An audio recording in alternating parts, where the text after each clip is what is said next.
Welcome to the InSession Film Podcast for June 9th, 2013. This is episode 16, and I'm JD Duran. And I'm Nate Parsons. So, Nate, if you had a chance to participate in the Purge, would you do it? Only if I was forced to. I want all these barricades down. Get chains on every door and every window. James, where's Zoe? I don't know. She ran out here. Those freaks outside are coming in. They have chains on the doors and windows. They're gonna pull them up and come inside. Maybe you were right. No, I wasn't right about anything. Well, you're not sending him outside. I have another idea. What are you gonna do? Charlie. All right, Charlie, listen to me right here. Dad, are you sending him outside? No, all right? You're gonna go hide in the basement and you're not gonna come out for anybody, all right? Okay. You got that? You're a good boy. All right, go. You just gave our son a gun. You want to tell me what the hell we're doing? We're gonna fight. This week, we're going to be reviewing Ethan Hawke's new movie, The Purge. We're going to be discussing our top 3 movies with a crazy premise. We're going to be discussing our summer movie memories, past and present and future, coming out this summer. And then we're going to be topping off the show with some news and some movies we've seen this week. So, Nate, how was your week this week? My week was pretty good. Nothing crazy happened. It was pretty simple, pretty laid back. So it was pretty good. Very good. Love to hear it. My week was also pretty good. Got to go on vacation this week. So I spent most of my week just kind of chilling out and relaxing. It was a very good week. So, but I'm ready to get into it. We got a chance to see The Purge, which is written and directed by James DeMonico, and this stars Ethan Hawke and Lena Headey. I guess just to kind of, before we really get into this, just to kind of set this up, this movie pretty much has a little bit of a crazy premise, but basically there's this new government essentially that is now in power in the United States and set in 2022. They call themselves the New Founding Fathers, and every year for 12 hours a year, they have this thing called the Purge, which allows for murder and crime and all kinds of crazy nonsense to happen. And that's where we find ourselves, and it centers around Ethan Hawke and Lena Headey's character's family. So that's basically where we're at in terms of the premise of this, which most of you probably know by the trailers and what's out there already. But just to set it up, so Nate, what did you think of The Purge? The Purge was better than I expected, but I wasn't expecting much, so I don't know if that's really all that good. But like you said, The Purge has a very interesting premise, but the problem is it's not really executed all that well. The first, 20 to 30 minutes is really where they talk about The Purge. The movie opens with a pretty good sequence of just security camera footage of, just past purges and people, killing other people. It's just chaos. Yeah, and it's some nonsense. It's very disturbing and quite sickening, actually. But, the first 20, 30 minutes, they're just talking about The Purge. We get to know a little bit about The Purge, not a whole lot, not as much as I would have liked, about the past and what has happened to kind of start this. And then it kind of turns into a very predictable, a very unoriginal home invasion movie.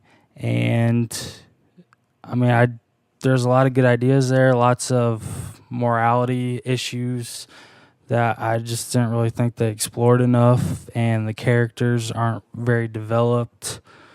And it was, like I said, it was better than expected, but I wasn't expecting much.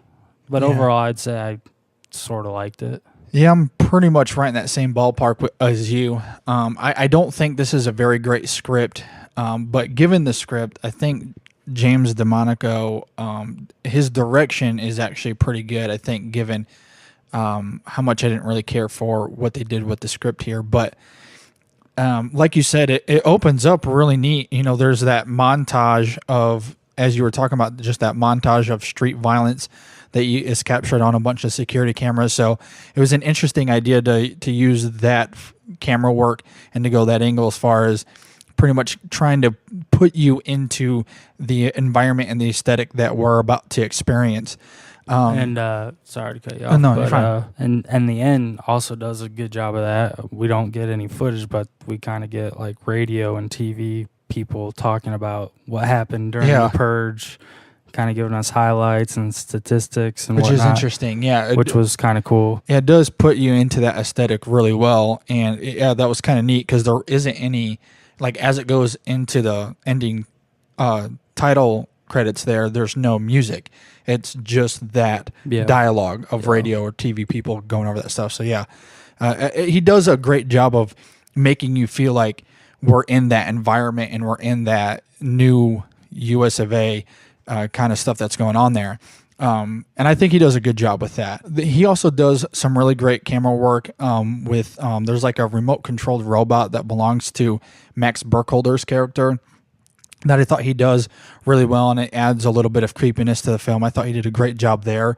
He also uses some of the family's security system that is now onto their house. He also uses that camera work to capture some really craziness that is going on outside during the actual purge, outside of this family's home. And I thought he does a great job with that too, especially with how some of the characters were performing out in the yard and on the swings and different things like that. I thought he captured some really great stuff there as far as trying to add a little bit of some thrilling shots and some creepiness to the film. And I thought that was an interesting style choice. I think it lacks in creepy. I think that was kind of what he was going for. I think, if anything, the word that you used at the beginning, Nate, described it perfectly. It was just more disturbing than anything else, of people actually wanting to participate in this. You know, there's a great shot earlier where the neighbor is kind of he's like sharpening his machete, sharpening his machete and just kind of getting ready for the purge. And it was just a little bit more disturbing than anything, that if this was to actually happen, people are actually going to participate and go after. There's also a radio caller that calls into the show when Ethan Hawke's driving home to his home at the very beginning, and the radio caller is, "I'm going after my boss tonight. He's going to get it." Like, he's on radio declaring he's going after his boss and just different things like that, which I feel like, I guess, would happen in real life if this was to happen. But I think DeMonico does a great job, at least from a direction standpoint, as far as making you feel that aesthetic and making you feel like you're in this environment. This is something that actually happens. I felt that, and I thought he did a great job with that. Where this film goes downhill, and you mentioned it already, Nate, is in the script, because the script kind of lingers somewhere between like The Hunger Games and Panic Room and Scream and a million other movies that you could pretty much mention there. As you talked about, it becomes very predictable. The characters do things that you probably wouldn't find yourself doing in real life.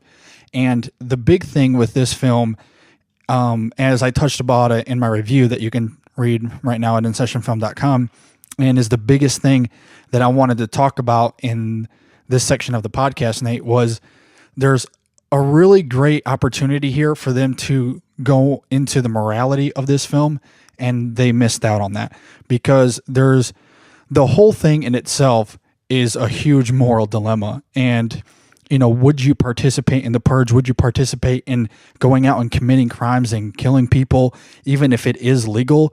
You know, in this environment and in this film, it's addressed that, well, they do it so that people can let out their anger issues and let out this aggression. That for the entire version of our podcast, be sure to subscribe to us on iTunes or on Stitcher, or check us out online at InSessionFilm.com.